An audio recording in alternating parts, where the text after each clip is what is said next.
मेरा नाम सीमा है। हम 3 बहनें थी। हम लोग गुवाहाटी में रहते थे। यहाँ मेरे पापा फैक्ट्री में काम किया करते थे।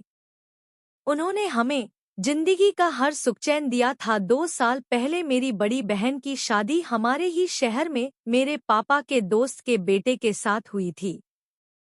मेरी दीदी का नाम नेहा था। नेहा दीदी अपनी ससुराल में बहुत खुश थी क्योंकि ये रिश्ता मेरे पापा की मर्जी से हुआ था। मेरे पापा इस बात पर बहुत गर्व महसूस करते थे कि आज के जमाने में भी उनकी बड़ी बेटी ने उनकी मर्जी के मुताबिक शादी की है, क्योंकि आजकल के लड़के लड़कियां अपनी पसंद से शादी करने को ही ज्यादा अच्छा समझते हैं।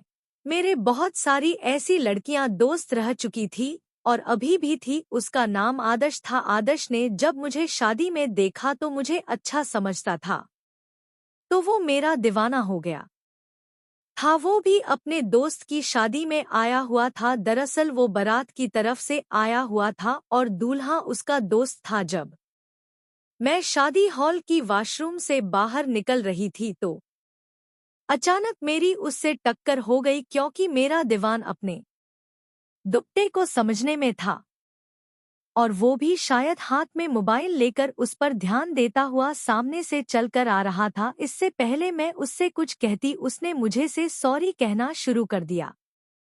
मुझे वैसे तो उस पर गुस्सा आ रहा था, मगर गलती उसकी नहीं बल्कि हम दोनों की थी। मैंने उसका सॉरी एक्सेप्ट कर लिया और मैं आगे बढ़ गई थी, मगर वो मुझे लगातार देख रहा था। मैं वॉशरूम से जब वापस आई तो मैंने उसे उसी जगह खड़े हुए देखा था। उसने कहा कि आप मुझे बता सकती है कि जेंट्स वॉशरूम कहाँ है? मैंने कहा कि आपको इतना बड़ा साइन बोर्ड लगा हुआ नहीं देख रहा? तो वो कहने लगा कि अरे नहीं। मैं समझा कि कहीं ये भी लेडीज वॉशरूम न हो। मैं उसको देखती हुई आगे बढ़ गई थी।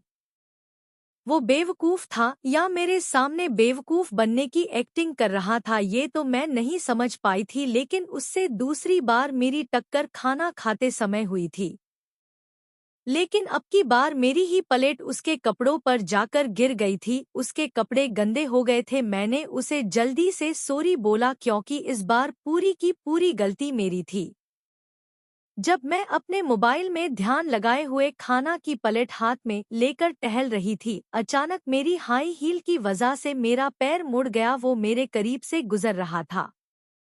मैंने उसे सहारा लेकर पकड़ने की कोशिश की और मेरे खाना की प्लेट उसके कपड़ों पर जा लगी। उसके कपड़ों पर दाग लग गए थे। इस बार मैंने उसे सॉरी बोलने में देर नहीं की थी। मैं बहुत शर्मिंदा हो रही थी। उसने मुझ पर गुस्सा नहीं किया, बल्कि वो बहुत शर्मिंदा हो रहा था। उसने कहा कि आपको चोट तो नहीं लगी ना? मैंने कहा कि नहीं, मुझे चोट नहीं लगी, मगर आपके कपड़े गंदे हो गए। वो हंसने लगा और कहने लगा कि कोई बात नहीं, मैं अभी जाकर अपने कपड़ों को साफ कर लेता हूँ। मैं उसके पीछे पीछे चली गई और उससे कहा कि लाइए मैं साफ कर देती हूँ। मैंने अपना रुमाल पानी से गीला किया और जितना हो सका उसके कपड़ों से दाग साफ कर दिए, लेकिन फिर भी उसके कपड़ों पर पीलेपन के धब्बे नजर आ रहे थे। मैंने कहा कि मुझे माफ कर दीजिएगा, आपके कपड़े बहुत ज्यादा खराब हो गए। तो वो कहने लगा कि कोई बात नहीं, मैं यहाँ करीब में ही रहता हूँ, अभी जाकर कपड़े चेंज करके आ जाता हूँ। लेकिन काफी रात हो गई है, सोच रहा हूँ कि अब अपने घर ही चला जाऊं। मैंने कहा कि आपने खाना खाया या नहीं? तो वो कहने लगा कि नहीं, मैंने तो खाना भी नहीं खाया, मुझे थकान हो रही है। अब मैं अपने घर जाऊंगा, कपड़े चेंज करके फिर आऊंगा। बस मन कर रहा है कि मैं अपने घर जाकर आराम करूं। मैं शर्मिंदा होने लगी थी। मैंने कहा कि सॉरी, मेरी वजह से ये सब हो गया। तो वो कहने लगा कि आपको परेशान होने की कोई जरूरत नहीं है, आपने ये सब जानबूझकर तो नहीं किया है न? मैंने कहा कि अच्छा, एक काम करते हैं, आप खाना खा लीजिए, उसके बाद आप चले जाना। वो कहने लगा कि कोई बात नहीं, मैं मार्केट से खाना ऑर्डर करके खा लूंगा। अब मेरे कपड़े ज्यादा खराब हो रहे हैं, इसलिए मैं यहाँ ज्यादा देर तक नहीं रुक सकता, वरना यहाँ मौजूद मेहमान मेरी मजाक बनाने लगेंगे। वो बेचारा वहाँ से उसी समय चला गया था। मुझे अफसोस हो रहा था कि वो खाना खाए बिना ही चला गया। थोड़ी देर बाद मैं भी अपने घर को वापस आ गई थी।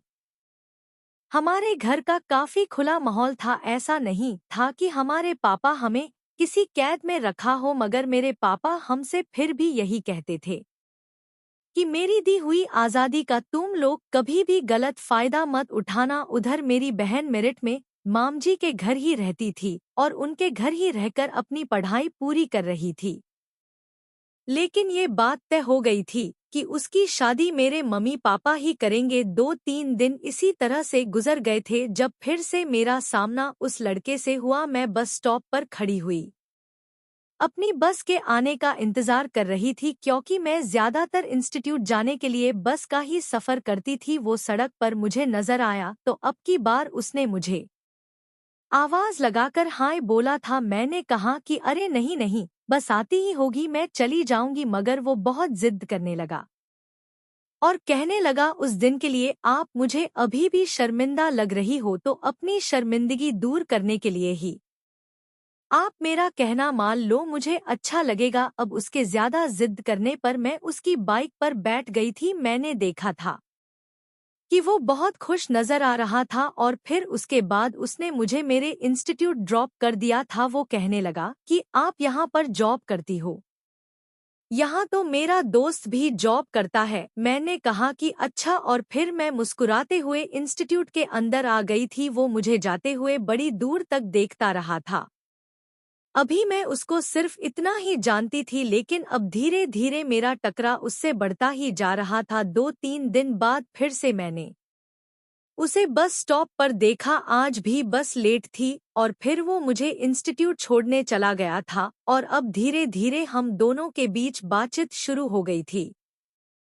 हम दोनों ने एक दूसरे से अपने अपने मोबाइल नंबर भी शेयर कर लिए थे। वैसे तो बातों बातों में पहले उसने ही मुझसे मेरा नंबर मांग था।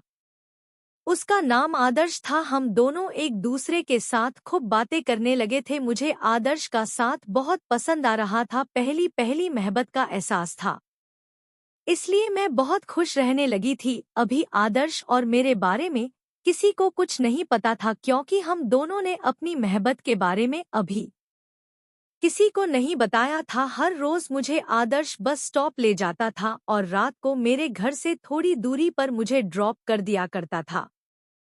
कुछ दिन इसी तरह से गुजर गए थे। एक दिन मेरे पास ऐश्वर्या की कॉल आई। ऐश्वर्या मुझे महीने में 1 या 2 बार कॉल कर लिया करती थी। वो गुस्सा हो रही थी, कहने लगी कि दीदी आजकल आप भी तो मुझसे बात नहीं करती, आकर आपको हो क्या गया है।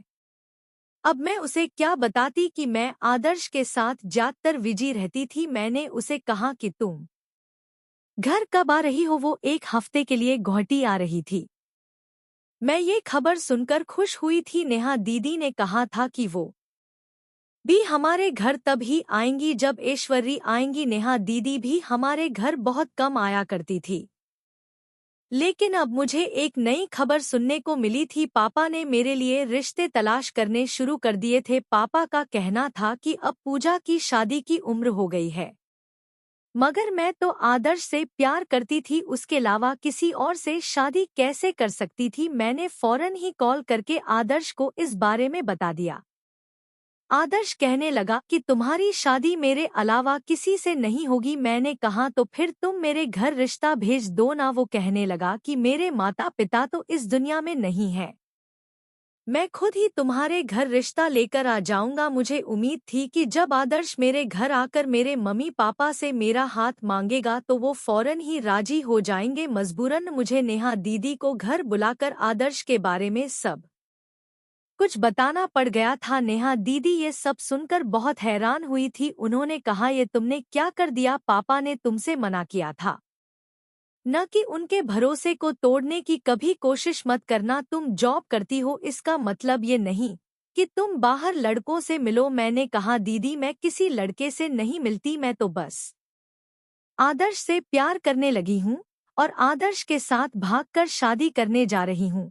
आदर्श खुद इजाजत से यहाँ रिश्ता लेकर आएगा। दीदी ने कहा कि चलो अच्छा है, वो यहाँ अपने माता पिता को लेकर आ जाएगा तो शायद पापा तुम दोनों की शादी के लिए हाँ कर दे। मैंने दीदी को साफ साफ बता दिया था कि उसके माता पिता नहीं है और ना ही कोई बहन भाई है। उसका इस शहर में कोई रिश्तेदार भी नहीं रहता, वो किसी दूसरे शहर का रहने वाला है और डॉक्टर है, किसी अस्पताल में ड्यूटी करता है। यहाँ पर वो अपनी जॉब के सिलसिले में ही आया हुआ है।